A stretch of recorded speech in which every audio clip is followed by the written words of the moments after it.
I said, hey man, I love you, but no fucking way.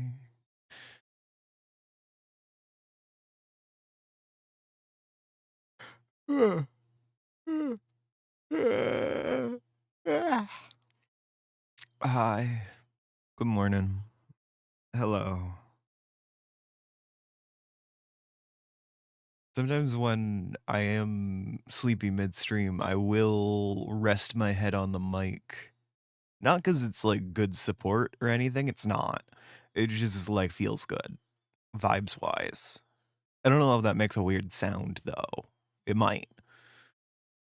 Anyway.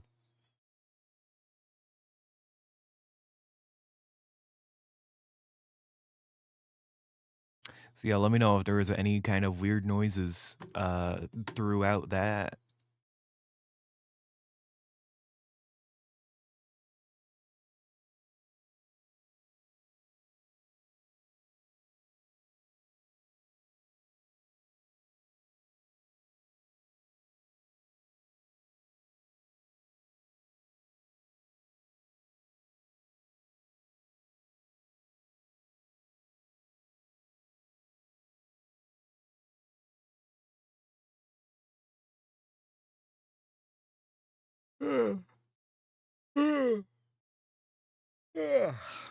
I'm awake.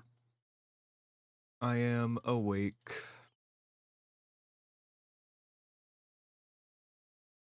I swear.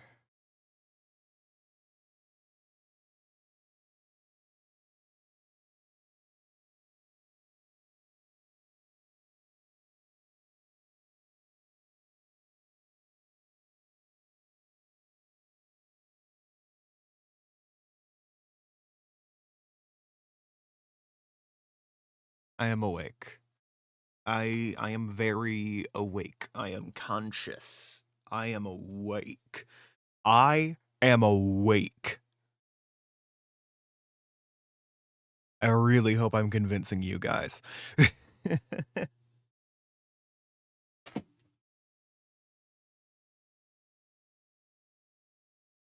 Okay. I have a I should do the steps of the thing. I should do them. I should do the stuff and the things. I should do the things and stuff. I should do the things and stuff.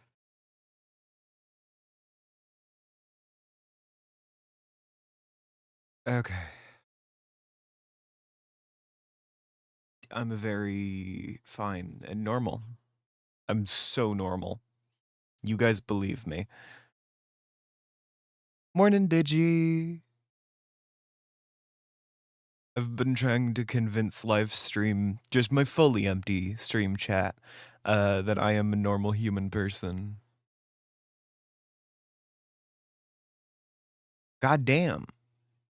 I've got toasted sourdough, but it's just got margarine on it, and it's dyed the bread yellow.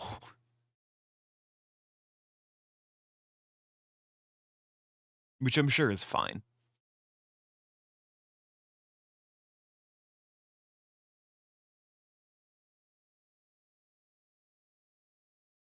Awake. I am awake.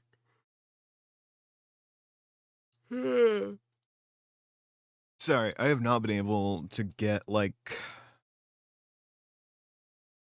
good sleep.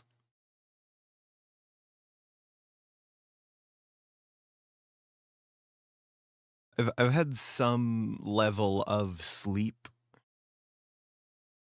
You can tell because my body hasn't physically started falling apart. But it's not, like, enough. Because it never is, and I'm supposed to go in for an in-lab sleep study.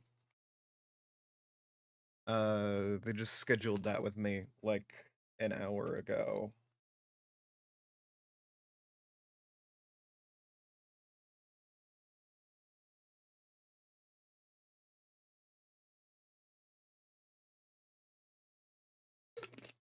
Because they did just cold call me and go like, "Hey, You were supposed to be scheduling an in-lab sleep study, and you haven't yet. Would you like to do that now? Which, I'm gonna be honest, is the most helpful thing they could have done, because I forgot I was supposed to schedule that.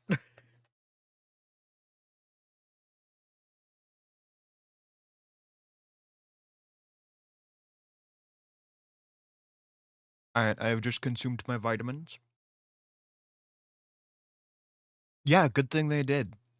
That's probably why they do it.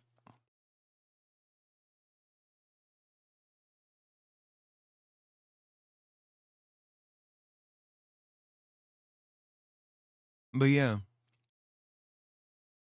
Anyway. I am gonna go ahead and take my meds. It's a Tuesday.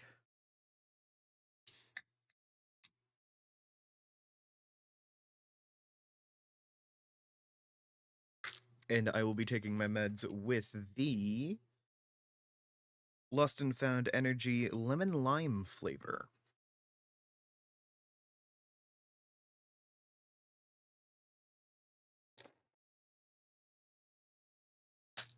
Oy. Yeah, that flavor still fucking hates me. It's trying to beat me up every time I drink it. Anyway. Gonna go ahead and open up the game then. And I oh I was going through and I saw okay. I learned the other day that in the membership of the Shadow Realms Discord server, they have like a ton of fucking devs for the game.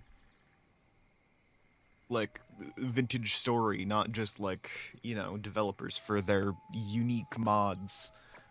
It's like the whole ass game, its developers are in there. And I am the leader of the largest guild on the EU server, and friends with several members of the treasury staff and one member of the moderation team.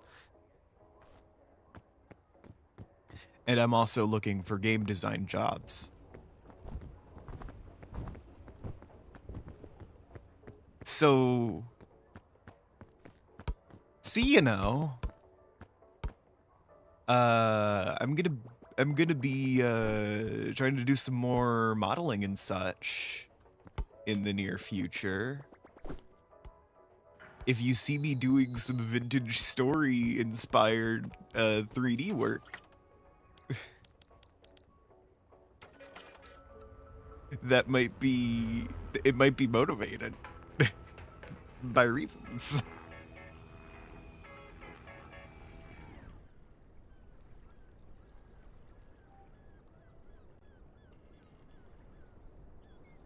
I am a fucking worm and I will do it.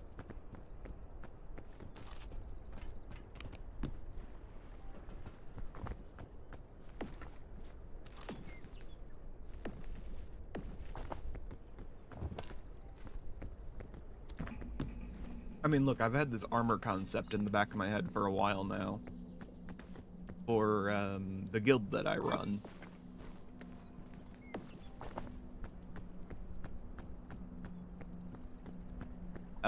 Because whenever I do stuff for the prospectors, I like to take a lot of inspiration from 19th century American labor movements. I know, it gets specific.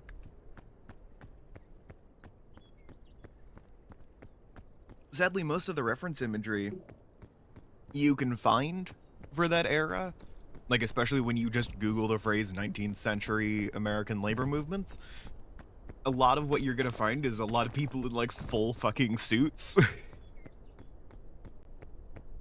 And it's like, you know, protesting in cities and all that. It's like, no, no, I'm looking for the Battle of Blair Mountain shit.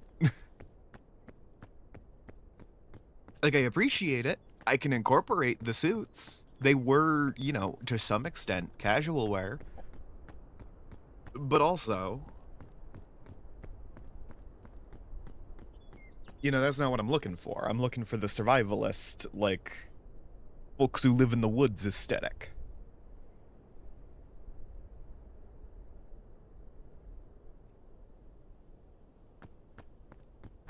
You know, I'm looking for a 19th century redneck.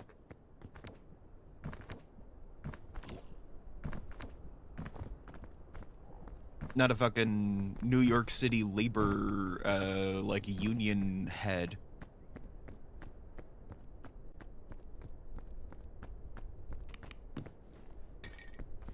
That's my thing. That's where I'm at. Is I'm thinking too hard about labor movements. Which, to be fair, I was already doing for new prospects. That setting.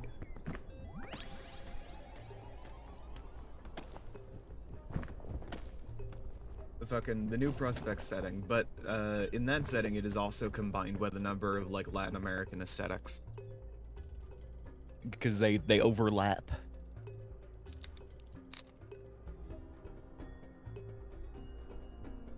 As well as native design aesthetics.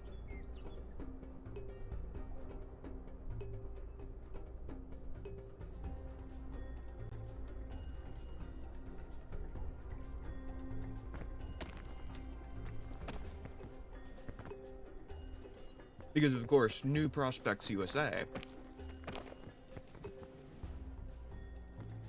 that is like an alternate America setting, wherein like animist philosophy is real. Like spirits do exist and are tied to things.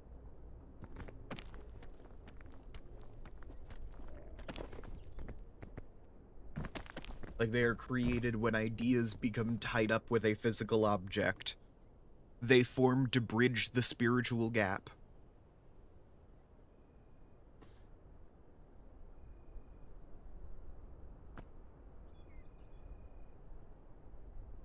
You can do magic by talking to them.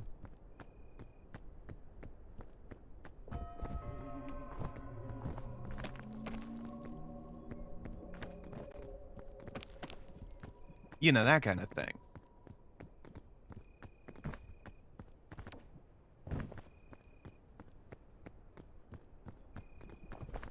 But yeah. It's, as a result of having that fact of the setting be true, I wanted to incorporate a lot of native design elements alongside my like personal glorification of, you know, 19th century labor movements.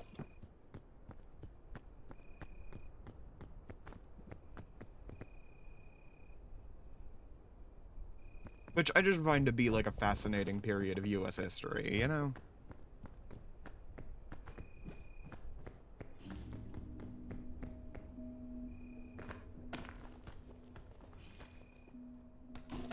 Like 19th century, if you go to the South in the 19th century, you get the most pure version of like ANCAP shit that could ever exist in any point in history.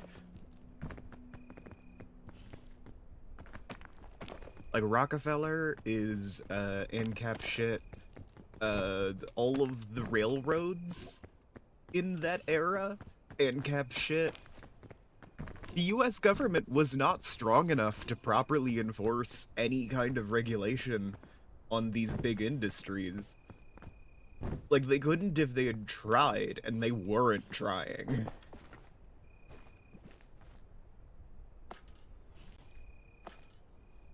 That's 19th century America. No, 18th century America is ANCAP paradise, and it mostly sucked.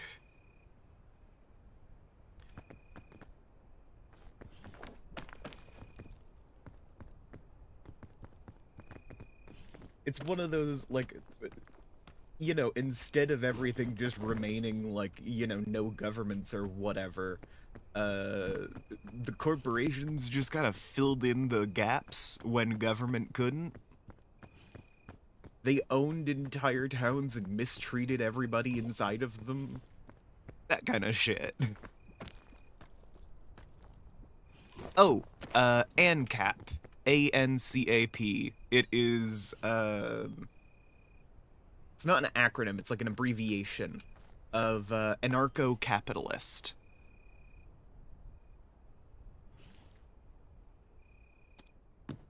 Basically, if you know the political compass, where it's like left and right, authoritarian, anarchist, you know, they're the furthest to the right, and also don't believe in government at all.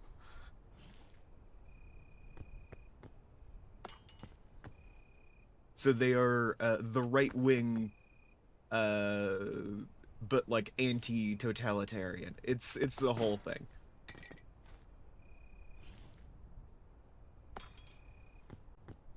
It's the lower right hand corner of the political compass.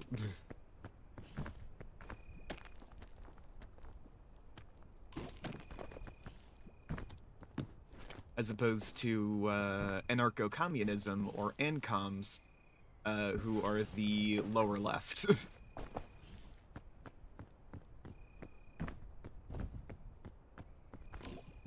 It's just the up and down is amount of government influence, and the left and right is like collectivism, basically.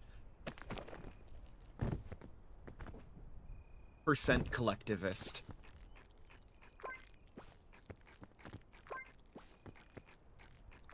So yeah, full individualist, no governments means you're a fucking ANCAP. And what you want is, again, 18th century America. Oh, I was talking about how I like to invoke,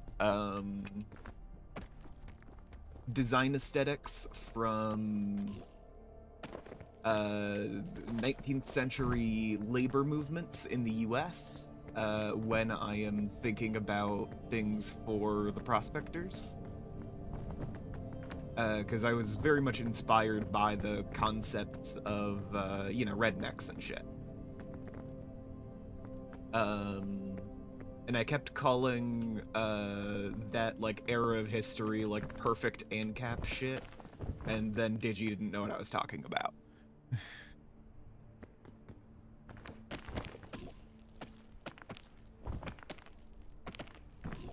But yeah, no, my preferred aesthetic for the prospectors involves a lot of flannels, and it's not even in a lesbian way.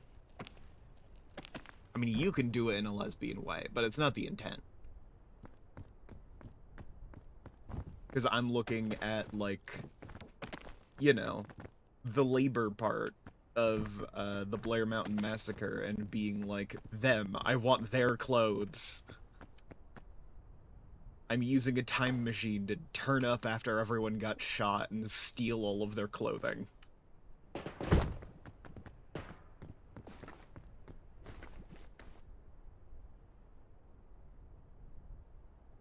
But yeah. I feel really bad about that joke, actually. I wouldn't do that, to be clear.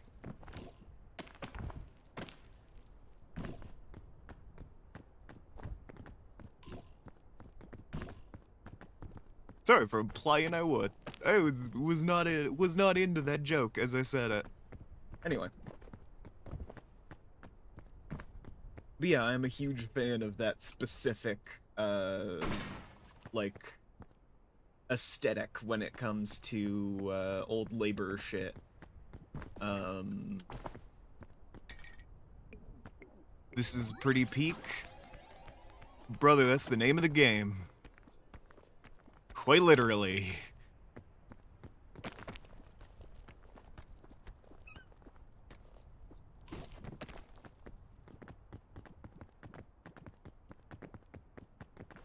Yeah, no. When I'm designing shit for the prospectors, that is the era that I'm referencing. It's an interesting topic to be interested in. Yeah. I mean, look, there was a lot of times in American history where we could have gone down the good path, and we just didn't take any of them. Because apparently the left wing are fundamentally cowards.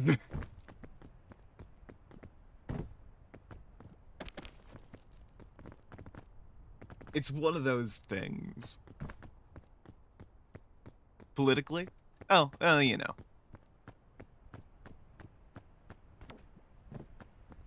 It's one of the I'm interested in that very specific overlap of like political ideology, the circumstances of an entirely new nation having been created so recently, um, like all of the potential cultural overlap that could have been had.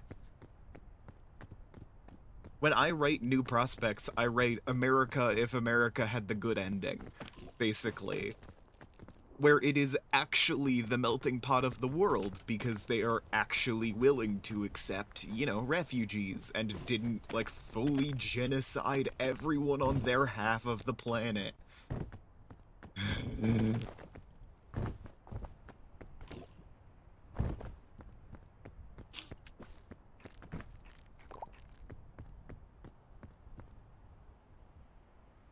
But yeah,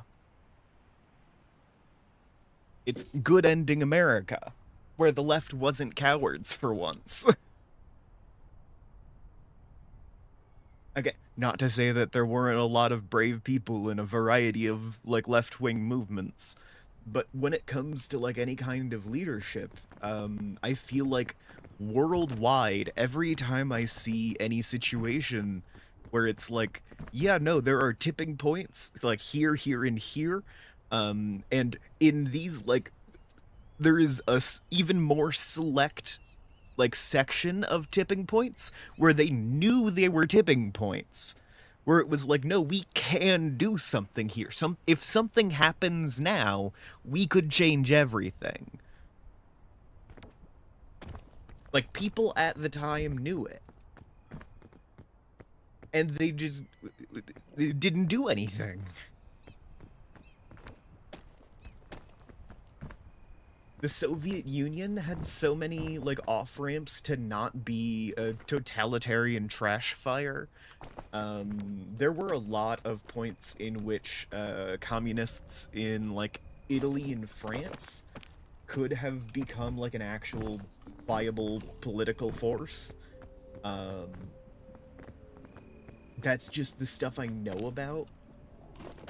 In America, there are a lot of points wherein it's less about the left being cowards and more about the right recognizing the potential and being like, nope, we're not even letting people think about this.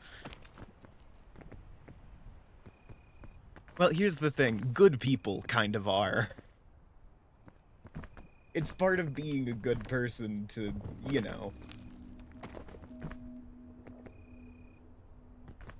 So when you are having that left versus right battle, the right wing are just the people who are in all circumstances more likely to act. Because they're supremacists, and they always think that what they think is right. You know?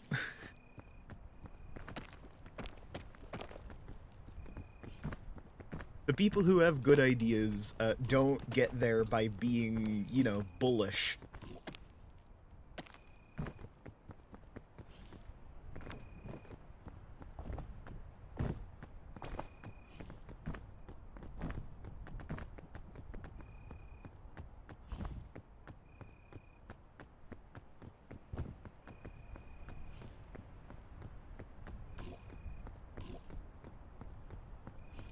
Uh-huh. I'm setting you on fire with my mind, Max.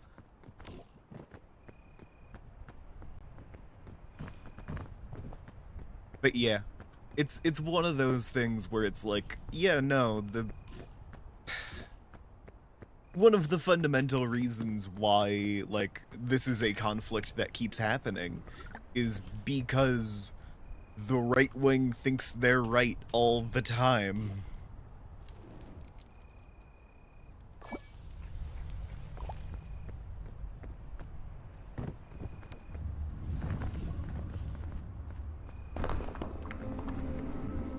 And like if the left anywhere in the world really decided to like buck up and do something about it, you know,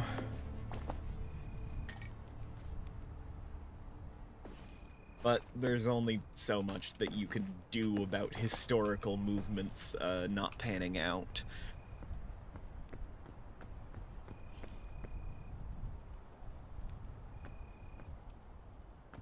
The left wing in the modern day just kind of has to, you know, learn from all of the people who didn't do anything and change their attitudes on taking action.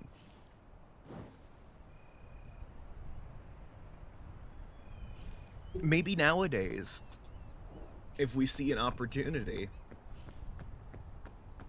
and we know that waiting will do nothing but lead to, you know, the right coming back into power, like they always do when you don't do anything about it.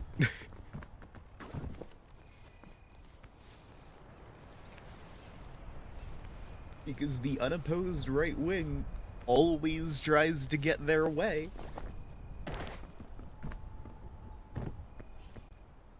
You really can't compromise in the end. Like, they are an eternal force of evil who is constantly trying to push humanity towards the bad ending.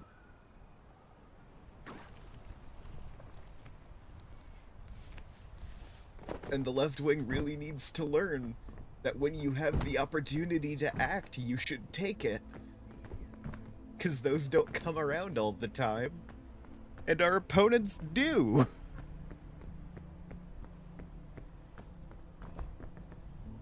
And if you look at, you know, world history, it really seems like the fascists are having a much better time getting into power. And that's not because their ideas are better. Every fascist, like, dictatorship has fallen apart almost instantly. The one I am living in right now is falling apart as I speak. But it's also trying to hurt as many people as possible on the way. Because they refuse to, like, believe or acknowledge that they are wrong. Meanwhile, we're the kind of fucking cowards who don't take the opportunity even when we would do a better job.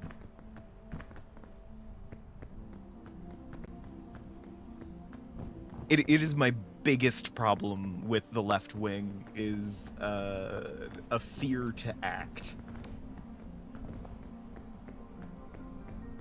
Where it's like, I do think on the societal level, you know, there is some level of people should, you know, not rush into things. But also, this is why the, like, official stance of the Prospectors Guild, as I have written it, is the Prospectors Guild does not take part in any military conflict, but prospectors are allowed to. And, you know, are kind of encouraged to. When my attitude towards rebellion is, it's frankly concerning that no one's tried to overthrow me yet.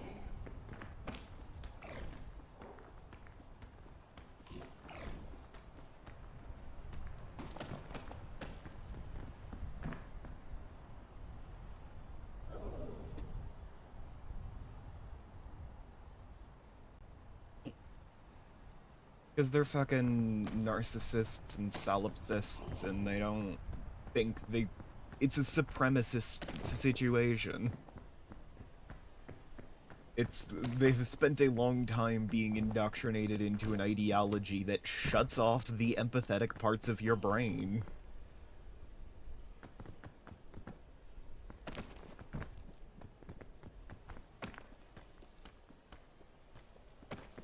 It's tragic. If the result wasn't the right-wing attempts to hurt everyone around them in an attempt to prove themselves superior, I would feel incredibly sorry for them. I was briefly in a cult.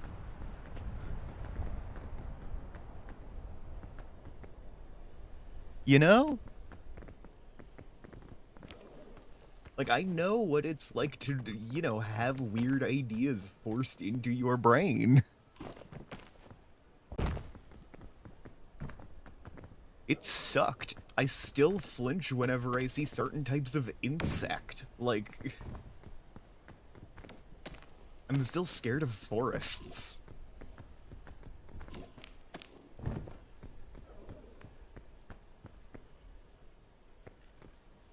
That is not the first time I have dropped that bomb. The fact that you didn't notice all of the previous times I've said that, is a you problem. I say that all the time. I've said it on this show.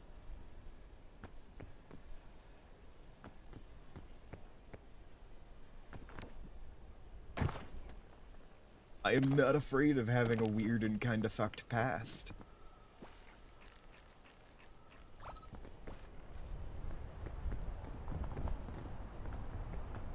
My origins are as they are, my beliefs are what they are. If I hide it, the only thing that's gonna happen is, they get unearthed later in a way that's much less convenient for me. So don't try to hide shit. Roses have thorns, but they're still fucking beautiful. And everyone knows they have thorns, so no one's surprised when they get pricked.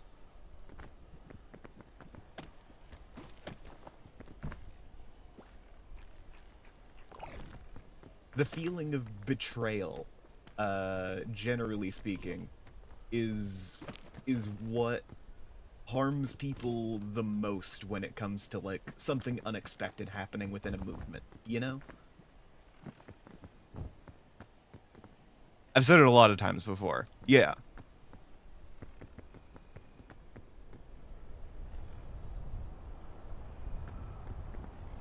But it's one of those, like,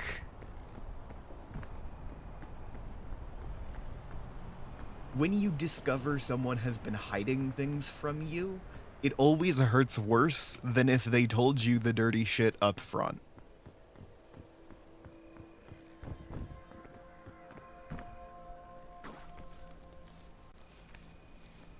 I mean, to be fair, you probably do. Memory is hard. But, like, when I say I've said it a lot of times, I mean, I have said it in public a lot of times. You haven't necessarily been there every instance. But still, it comes up a lot, because I bring it up a lot.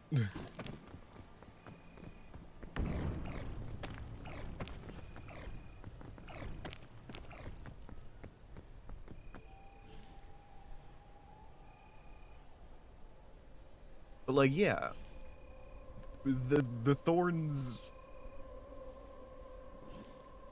If everyone told you how beautiful roses were, and, like, just talked about how colorful they were, how beautiful they were, how nice they smelled, and then the first time you go to grab a rose, you get a handful of thorns, you would feel betrayed in a way that is, like...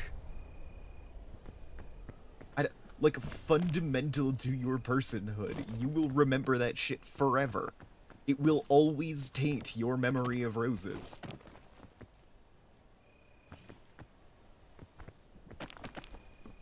But a fundamental part of the identity of a rose is that they have thorns. Everyone knows it. Everyone knows to expect it. Everyone knows to avoid them. And as a result, people don't generally have a problem with the thorns.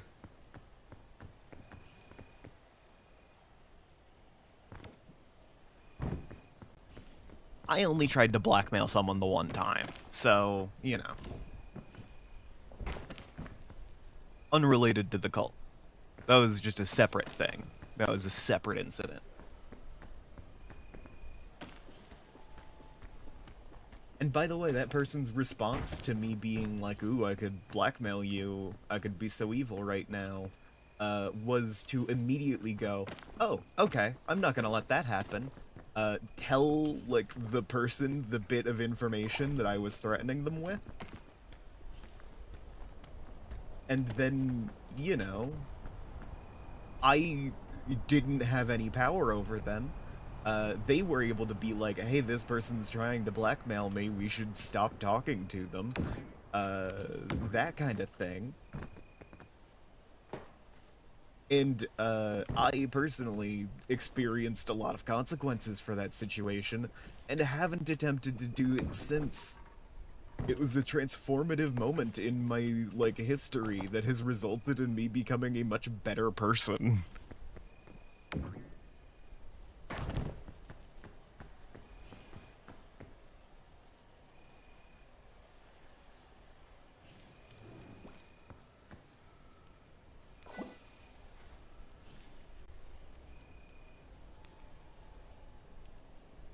It's another reason why I say, hey, be honest about shit. Another reason why I don't hide the cold shit. It was the Averno writing group, by the way. An online community kind of started during the pandemic. Based in America. I was part of the Discord server, became notable in the community for starting a lot of projects, never ended up finishing any of them. And eventually made my way into the moderation team as like a 16-year-old. I was kind of head of the moderation team to the extent that I was regularly interfacing with the writers and such. The cult bit was the writers. The lead writer fully brought some people into the woods and drugged them. I was not, like, part of that situation, thankfully, but I was still exposed to this ideology and all that kind of stuff. It sucked. I was still, like, some level of believer, even if I wasn't, you know, taken to a cabin in the woods and drugged. It has altered how my brain chemistry works. Hate it. Because again, I can't be around certain types of bugs. You know, I'm scared of gnats and forests. I was briefly convinced that I was writing evil gods into existence, and despite, like, telling people that I was having that delusion, was encouraged to keep going.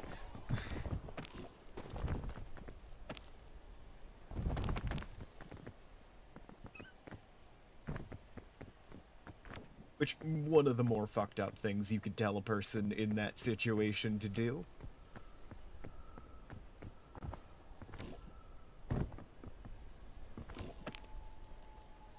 Yeah, fucking right? Me too.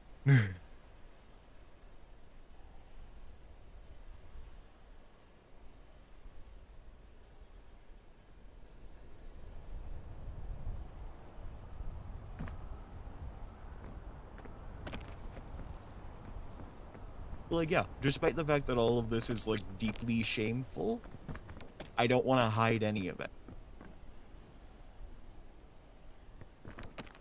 I take a lesson from that one person I tried to blackmail. And, I go, hey, this is my past. It was shit. Now you know, don't be surprised when it comes up.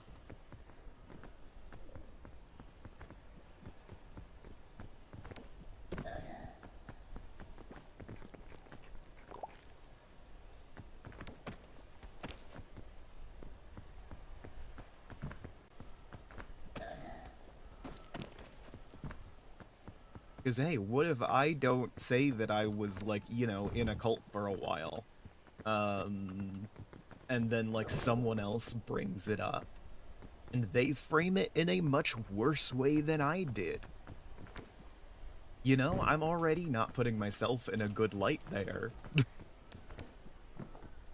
I don't think I'm putting myself in a bad light, but I'm not, like, you know, saying I was the hero or some shit. What if someone frames it in a much worse way? And then I have to both admit publicly for the first time and also try to disprove this illusion. No one's gonna believe me. I've been hiding shit from you.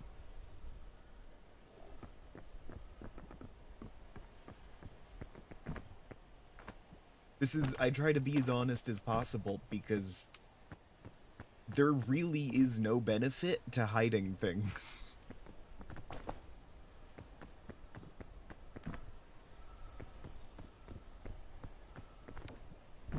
Like, the only thing it does is make everything worse when it inevitably comes out.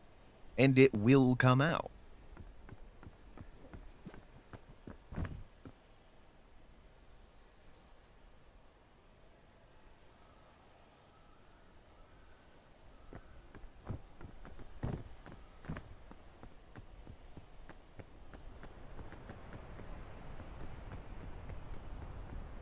Well, yes, there's nuance to every situation. But, like, you know.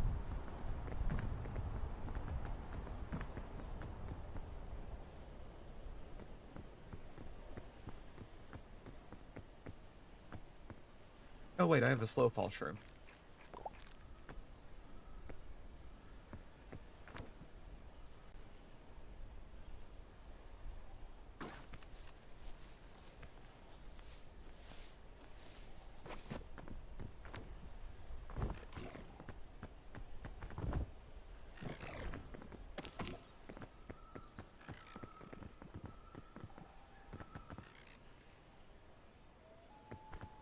But yeah, it's one of those, like,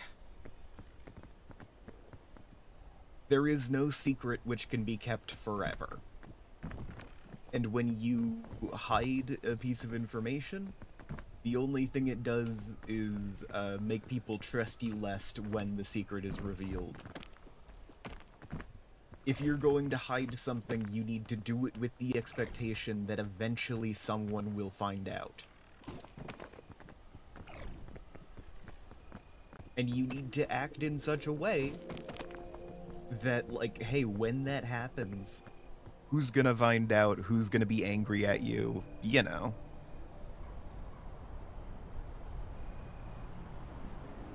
If you are, like, lying to protect yourself or whatever, you need to do it in such a way that you can control the situation.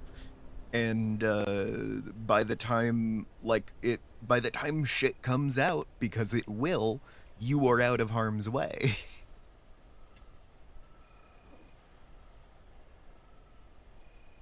Because there's a difference between, like, hiding your past from a partner and hiding an immigrant from an ICE officer. Notably, one of those is a noble thing to do. And, like, both of those secrets will come out eventually.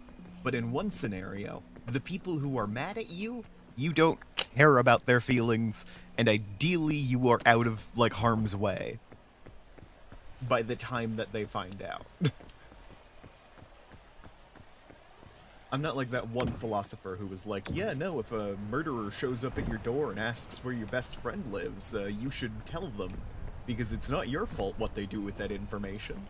It's like, fuck you.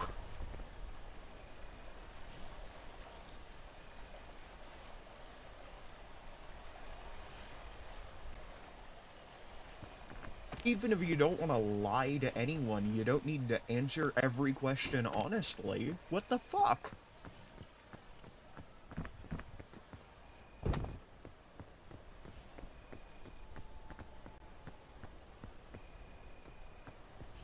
You can honestly answer, I make no plan of telling you that.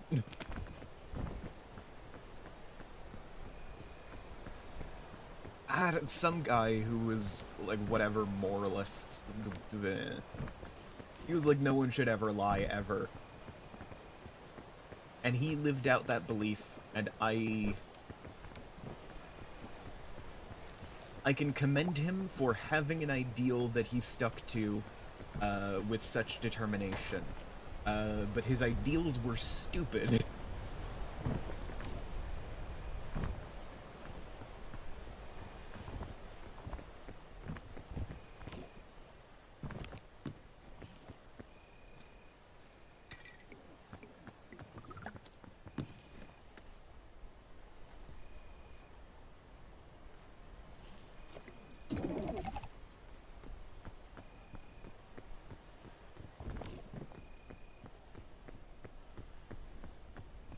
God, I really don't remember who it was now.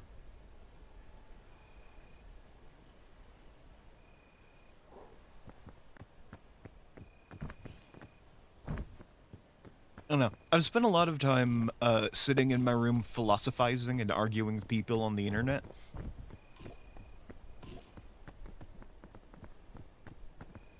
So I know a lot of like little pieces of philosophy and political ideology and all that. It's all bouncing around in my head somewhere. But I can't source it properly or anything.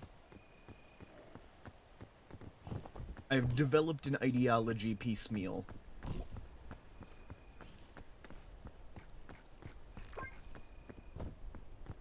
But I can't tell you what its parts are. You know?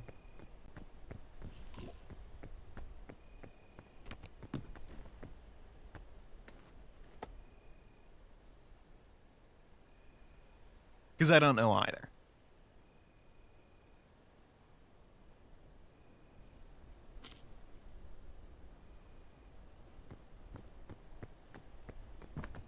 Is the truth worth the harm of the innocent?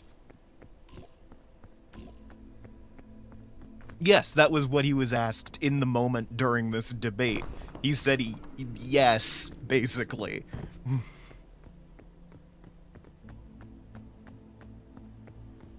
You should not sully yourself by lying under any circumstances. That was the most egregious scenario he was presented with, but it was not the only one.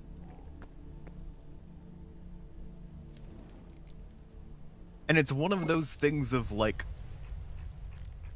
you have created, like, a false binary here, first off.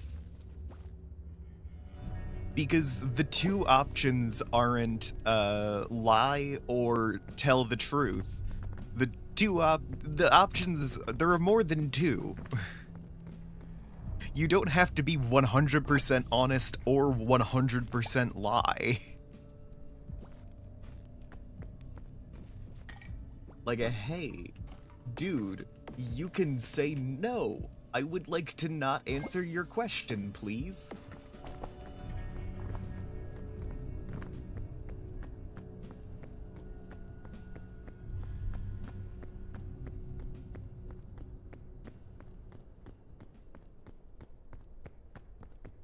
Again, his justification was, the moral weight on me ends entirely at the point where the question is answered. It is not my responsibility what that guy does with the information.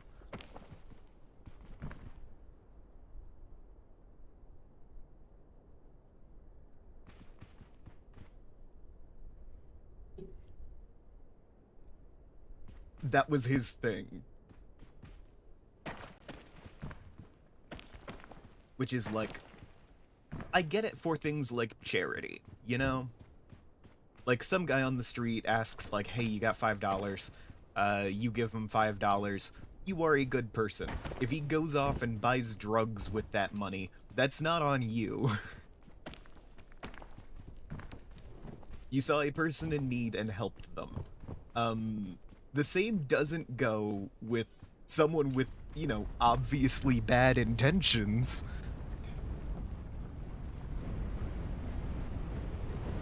It's like, Hey, I'm John Murderer.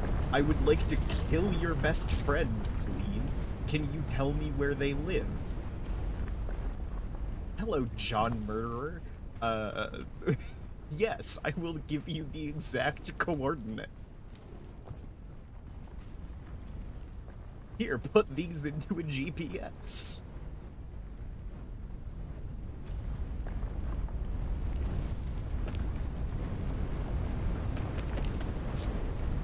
But it's like...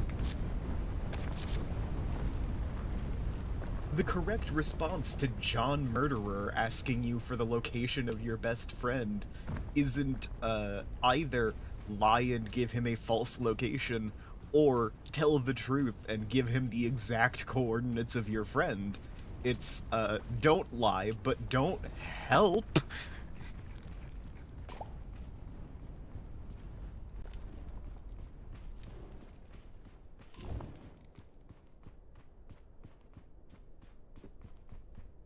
Like, if you are so, like, ideologically focused on the concept of never tell a lie, you don't have to tell a lie to not tell someone a piece of information. You can tell someone that you're not going to tell them the information. It's not really a lie by omission.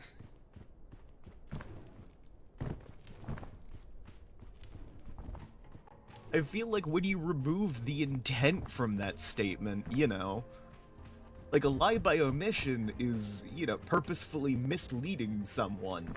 Not telling someone something and telling them you're not telling them, you aren't misleading them, you're just not giving them a direction in the first place.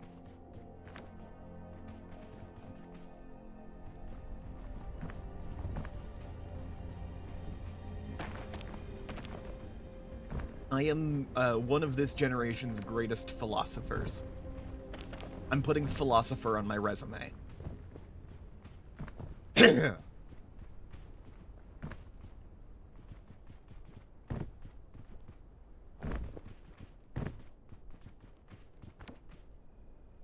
It's one of those fun job titles that literally anyone can have.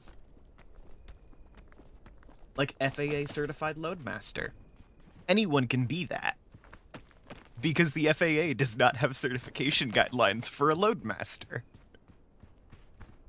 You don't need to have any kind of expertise to be a Loadmaster for the FAA. They don't have a certification scheme.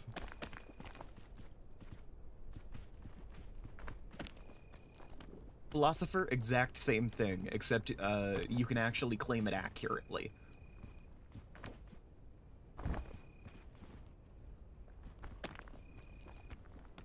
But, like, I can say perfectly honestly, I have all of the certifications necessary, as outlined by the FAA, to become a Loadmaster. And that is true, because this is a job that is so under-regulated that I can say that.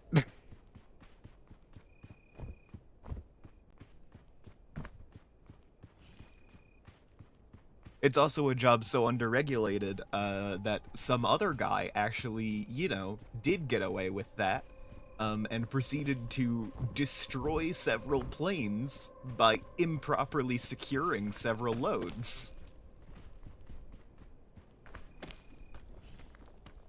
Because, you know, he didn't quite know the difference between how you should strap down things, or the difference in pressures when you strap things down in different ways.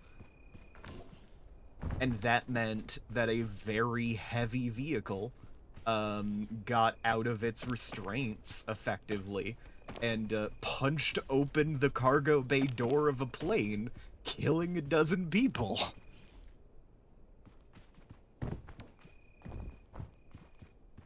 Yes, actual thing that happened.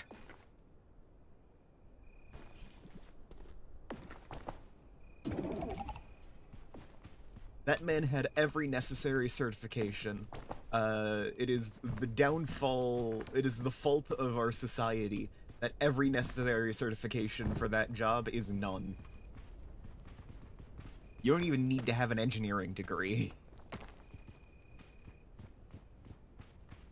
No physics certifications or anything. So I'm putting on that on my resume as long as I am able to. And the moment someone can be like, hey, no, you're not actually FAA certified, like, you don't meet the requirements anymore, I will be, thank God.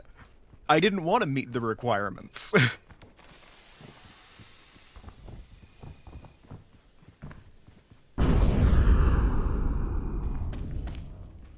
The fact I can say that I am an FAA certified loadmaster, is a stain on the, like, you know, regulatory ability of America.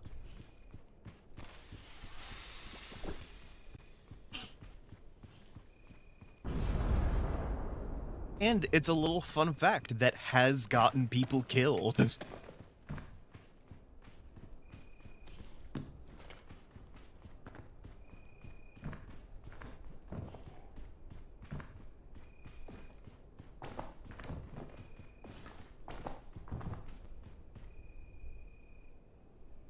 Meeting time, gonna step away. I will do my best not to die. I can't promise you anything.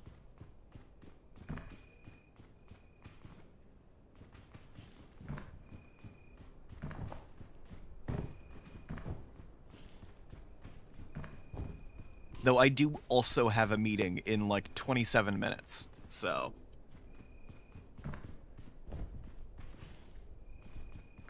I chose a bad day to wake up late.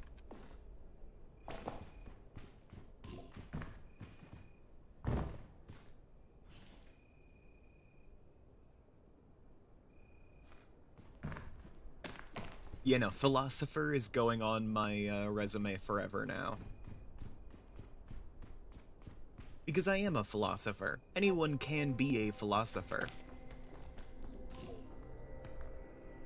You just have to call yourself that and, like, have ideas.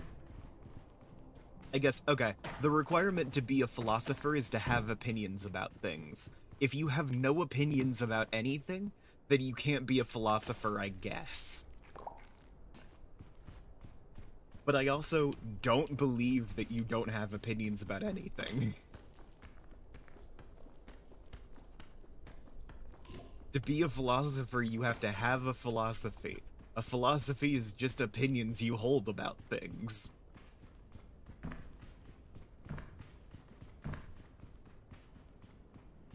Hell yeah. Good work with potatoes, Max.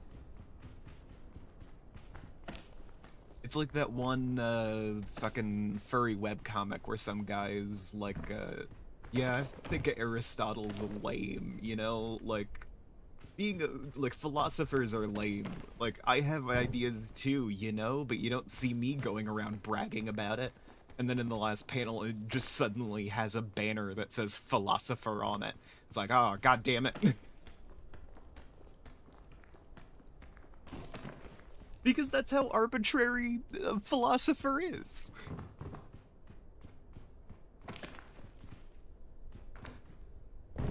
Like, I haven't written any papers. I do think over the course of these live streams, I have made some level of contribution towards the field of philosophy.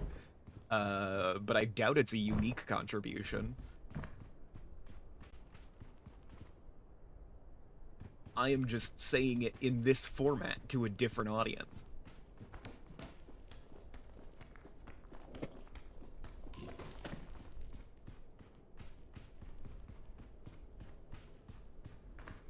I don't know, maybe I should post a video that is fucking philosophy with a robot. One cabbage out of 6 died. Well, we'll dig a grave. I won't, but you can if you want to.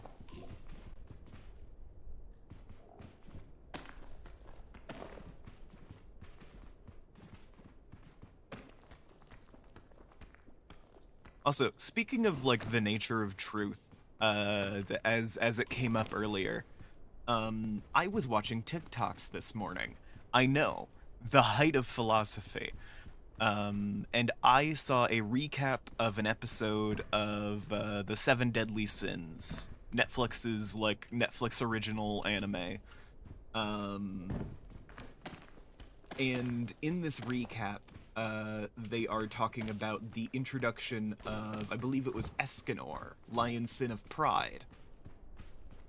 He says to a demon whose ability is to turn liars to stone. Escanor says, "I stand at the pinnacle of all races," and he does not get turned into stone. And the way that the presenter frames it is that the universe has confirmed that this fact is true. But I would then posit, hey, does this ability affect wrong people or liars? Because you can be wrong and not be lying. If you believe what you're saying is true, you aren't lying.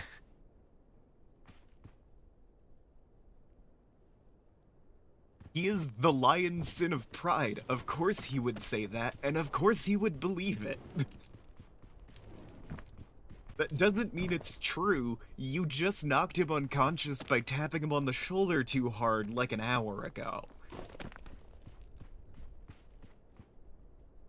I think you can verify.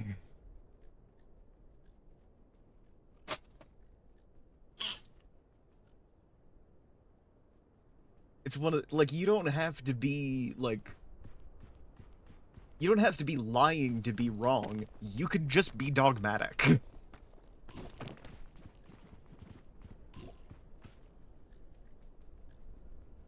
It is so...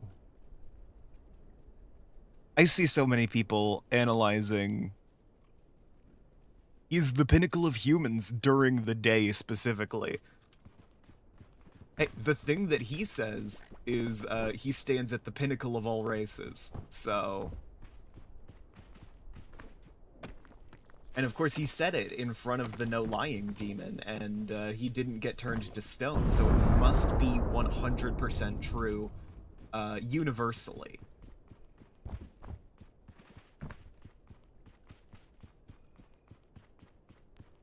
That moment is to confirm that this guy is the most overpowered character in the entire universe, not to prove that he is prideful enough to believe what he says despite what you have seen.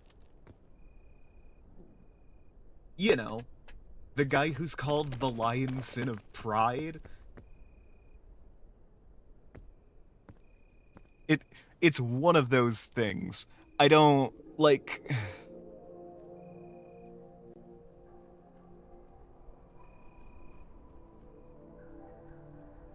I am of the firm belief that everyone who, like, analyzes media on the internet needs to take, like, 80 more English classes.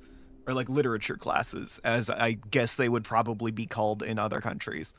Because you cannot analyze a text.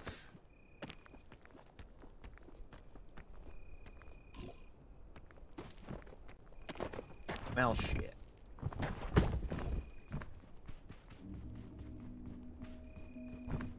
Alright. He's got some kind of curse. I don't know. Whatever. It doesn't matter to me. I outlined the thing I have a problem with, which is the fact that people believe that, being true is equivalent to being right.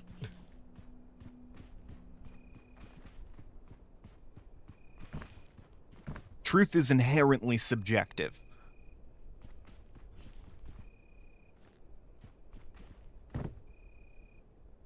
Because it's not based on, like, a universal constant.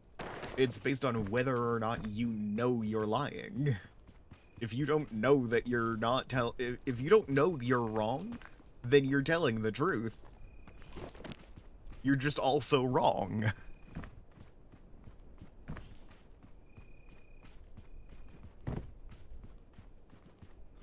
Look, I'm complaining about the media literacy of anime fans here. I have not watched enough of the show to be able to say whether or not it is of quality.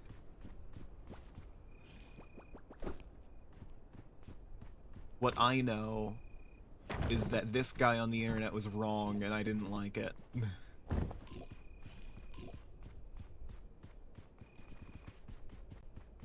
Is being wrong and dumb, and I would like to put him in the torment nexus.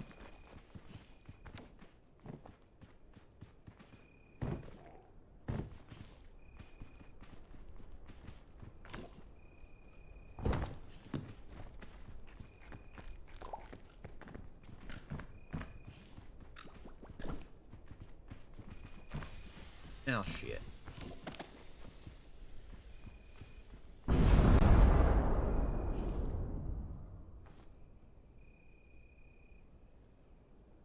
Hey, do we think that dynamite can mitigate cold damage? I feel like it should, but that's different to it actually doing that.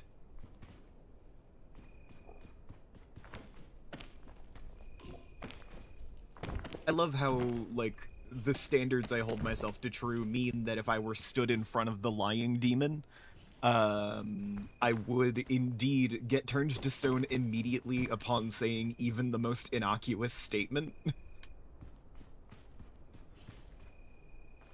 Because I stand here like, well, there's more nuance to this situation, but I don't care enough to express it.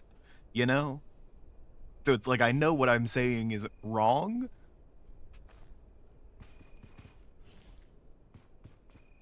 And is like, is that the same thing as lying?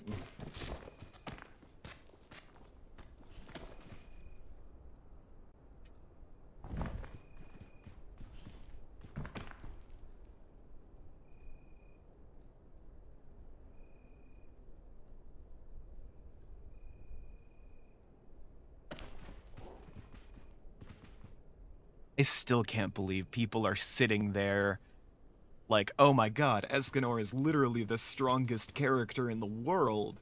Like that, like he's not called the Lion Sin of Pride. His defining character trait is thinks he's better than everyone else.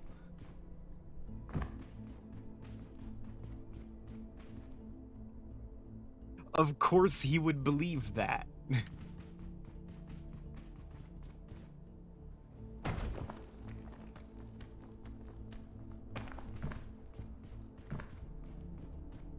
I'm not even listening to power scalers. I know not to listen to them. But like, this is just some guy.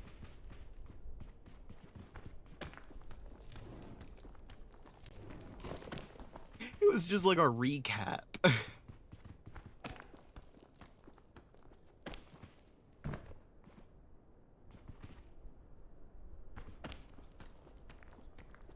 Okay. So I mentioned, hey, based on my previous comments about the nature of truth and deception, I want to talk about one specific scene from the Netflix anime, Seven Deadly Sins. The Netflix original.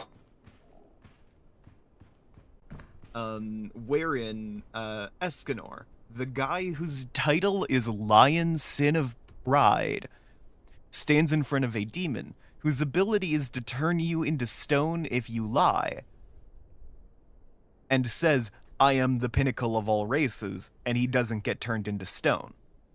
And a truly depressing amount of the community takes this as, like, divine confirmation from the universe itself that he is indeed the strongest character in the fucking verse.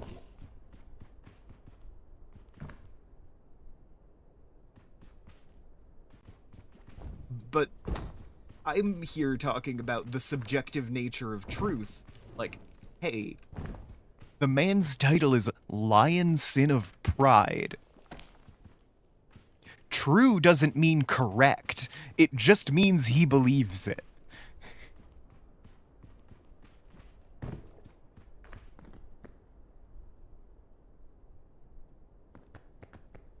Yeah, It's like, no, he wasn't intentionally lying.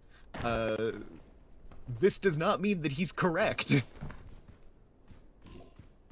motherfucker. He's not omniscient.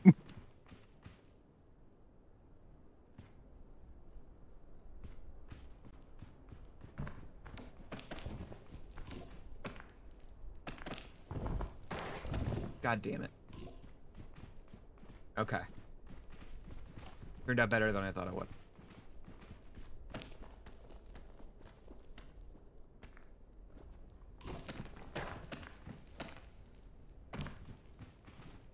It's like, I don't know, the anime viewer, the common TikToker who watches anime is apparently media illiterate.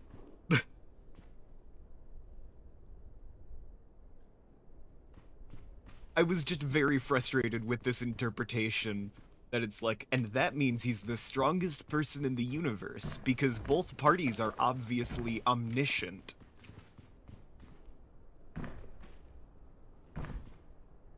And thus both know the objective truth of all things. Like, no. Please. Please be less dumb.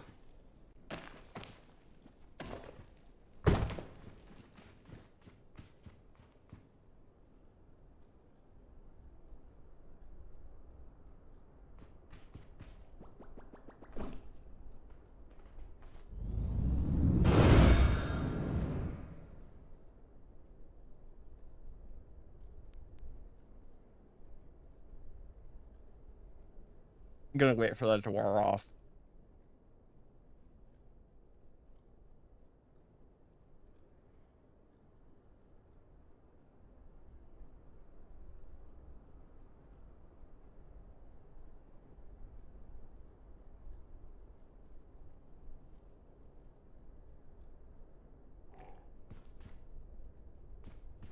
It's just one of those things of like, you seem to think that this demon has the book of all knowledge in the universe. And if you contradict the book of all knowledge in the universe, then you get turned into stone. And that is not the case. The man can tell if you have an elevated cortisol level in your brain, and that's it. He has a power that reacts to, like, your brain producing a chemical.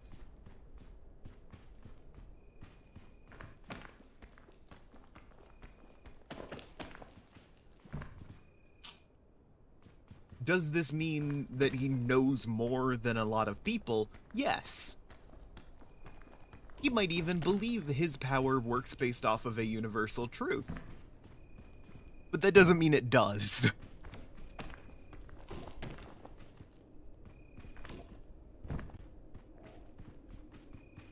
God damn it, I've already been here. I wasn't able to tell from the shape of the stones or anything. I saw that. By the way, to be clear.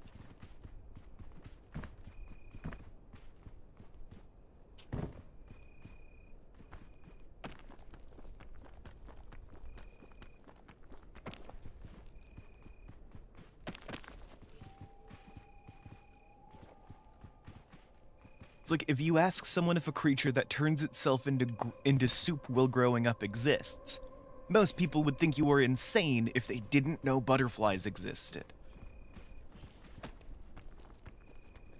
Yeah. I mean, you also hit the important level of nuance of, is this soup? If you are a philosopher about enough things, any word you say can be a lie.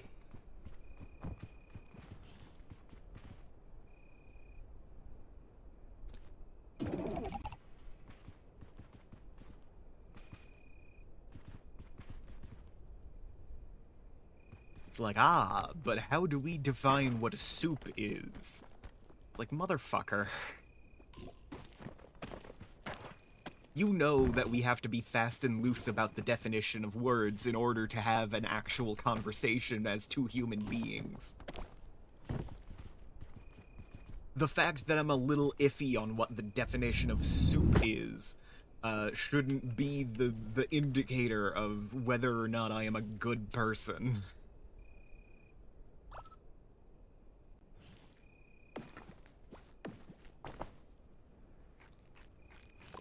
Yeah. What Digi said.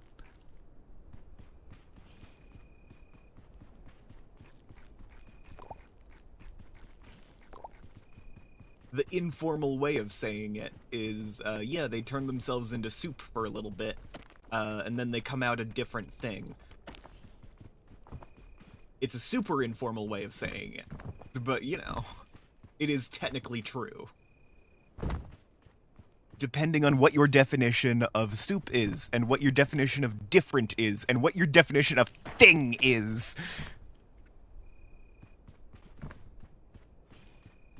It is both a soup and a stew until you declare it as one or the other.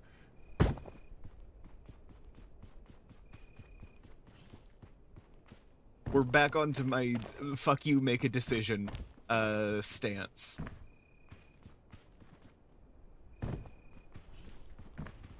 Where it's like, you can only philosophize for so long before you paralyze yourself in, like, a paradox of indecision. At a certain point, you do need to make a choice, even if you know it's wrong. And do it. Because even doing the wrong thing can be better than doing nothing.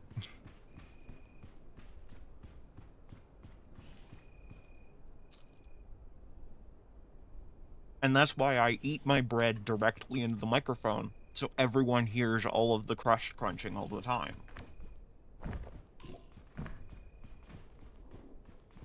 It's the wrong thing to do, but it's better than me forgetting to eat.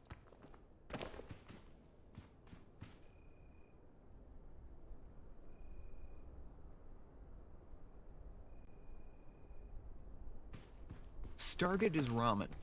Interesting.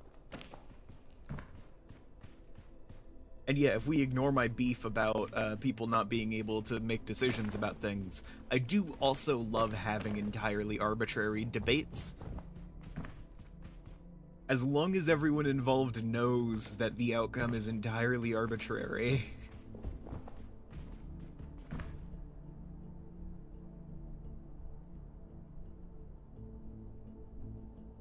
Hey, to lead out, if we're doing like a soup versus stew debate on this attempted ramen, what is ramen?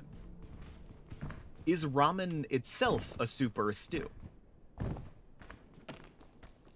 Or is it a third thing? And if so, what defines it as different from soup or stew?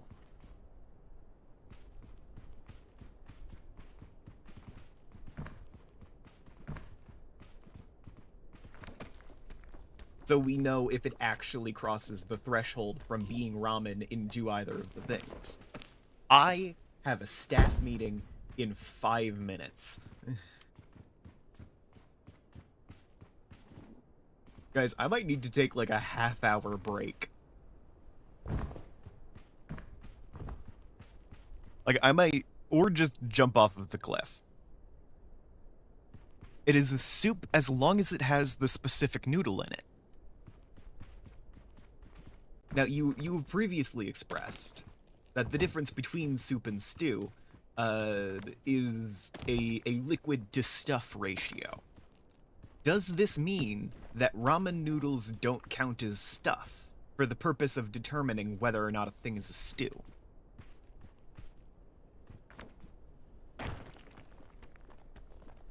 If ramen noodles don't count, then you have to subtract them mentally from your estimation of whether or not this is a stew.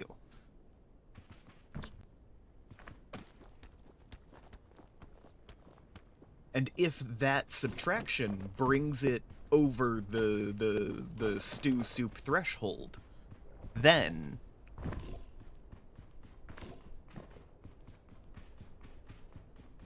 okay. Well, I am having such a good time having this discussion. I will say, I think I care more about my job than I do about hitting the peak. So, I will have to say, thanks to everybody who turned up today. I appreciate your viewership. And I will see all of you guys next time. Oh, there was a cliff right there. I thought there was gonna be more gap. No, that was just straight down.